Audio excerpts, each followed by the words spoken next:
So the beautiful thing about the way we package a lot of our seafood is you can actually use this as a cleaning tray.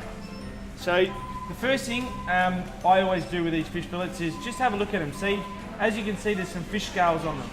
That's proof that it's processed in WA. Try not to wash them. If you wash these, you're just going to wash away flavour.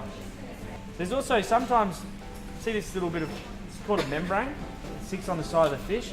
A fish this small, it's not going to go tough, but even big fish, like a pink snapper has a really big membrane. And if you cook that as well, sometimes it can go quite chewy. Even like on fish like that.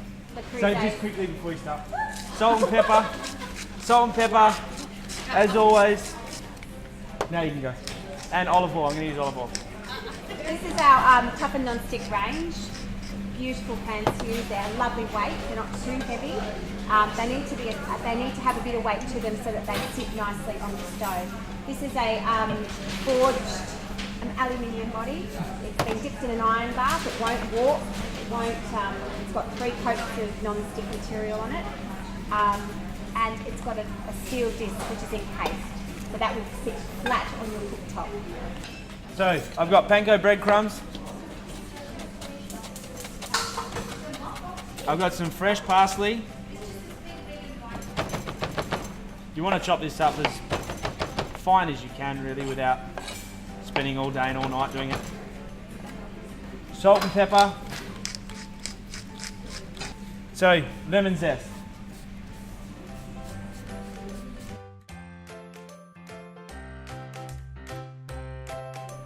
That's the amount of lemon zest you want. So obviously that's not all going to go on the fish, but parsley.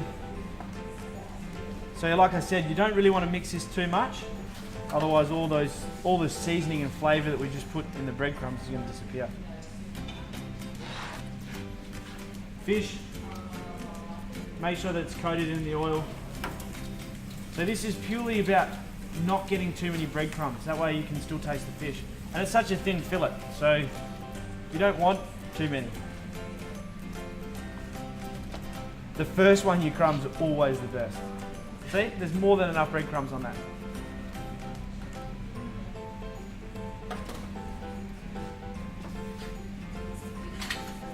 It's fresh, yes. So in my eyes as well, were those prawns fresh?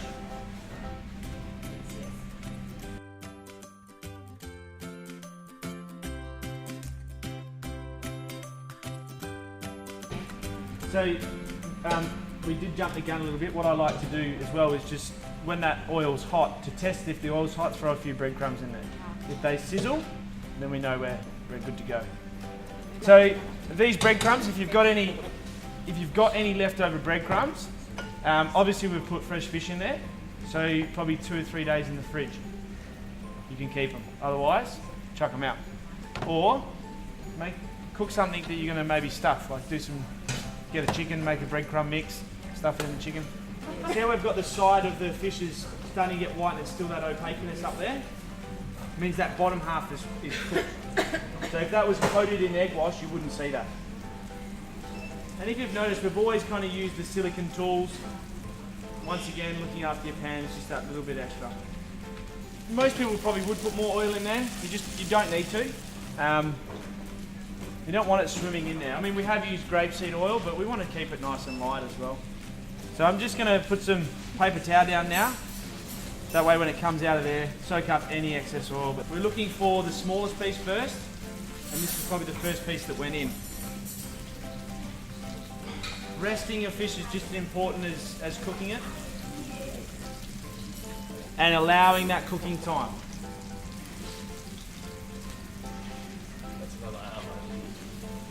And even now, I put this onto a serving board, all fish everywhere, let people sort of start to eat with their hands, break up.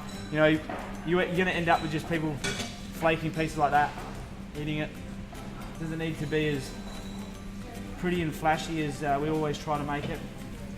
And see, you got that beautiful white, not overcooked.